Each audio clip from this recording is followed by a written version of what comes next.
ठरलं तर मग 5 एप्रिलच्या भागामध्ये आज आपण बघणार आहोत. प्रिया प्रॉपर्टीचे सर्व कागदपत्र शेतामध्ये लपवत असते आणि त्याच वेळेला कृष्णा तिला रंगेहात पकडते. कृष्णाची नजर प्रियावरती पडते.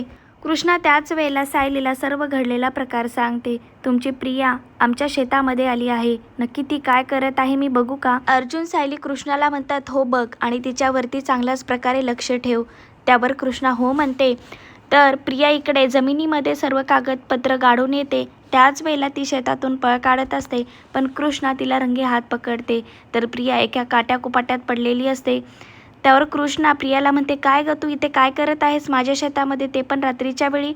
त्यावर नाटकी प्रिया कृष्णाला म्हणते मी माझ्या मैत्रिणीला भेटण्यासाठी आले होते. माझी मैत्रिणी इकडे सुगड्या तुझ्या शेतामध्ये राहते. तर कृष्णा प्रियाला म्हणते असं आहे होय, तू कस काय काट्याकुपाट्यामध्ये पडली, तू इथे काय करत होतीस? प्रिया कृष्णाला म्हणते अगं मी येत होते त्याच वेळेला माझ्या पाठीमागे कुत्रे लागले आणि त्यामुळे मी इथे काट्यामध्ये पडले. तर कृष्णा तिला हात देते, तिला बाहेर काढते. तर सर्व काट्याने प्रिया लालबुंद झालेली असते. तर कृष्णा प्रियाला म्हणते तू काय बी काळजी करू नकोस, मी माझ्या गोट्यामध्ये तुला घेऊन जाते. माझ्या तिथे काका काकू राहतात, ते तुला चांगल्या तुझ्या दुःखावरती मलम लावतील आणि एका मिनिटात तुझा ते दुःख राहून जातील. तर कृष्णा त्या काका काकूंकडे प्रियाला सोडते आणि त्या काका काकूंना इशाऱ्यामध्ये सांगते हिला चांगल्या प्रकारे लेप लावा, हिला चांगलाच धडा शिकवा. तर काका काकूंना कृष्णाचा इशारा कळतो आणि तिला आतमध्ये घेऊन जातात आणि चांगल्या प्रकारे लेप तयार करतात. तर इकडे कृष्णा जिथे प्रियाने प्रॉपर्टीचे पेपर जमिनीमध्ये गाडून ठेवलेले असतात तिथे येते. तर चक्क आता कृष्णाच्या मदतीला तिची गायसुद्धा आलेली असते आणि तिची गाय ज्या ठिकाणी प्रियाने लपवलेले कागदपत्र असतात त्या ठिकाणी इशारा करून सांगते इथे तू खोद म्हणजे तुला सर्व काही सापडेल.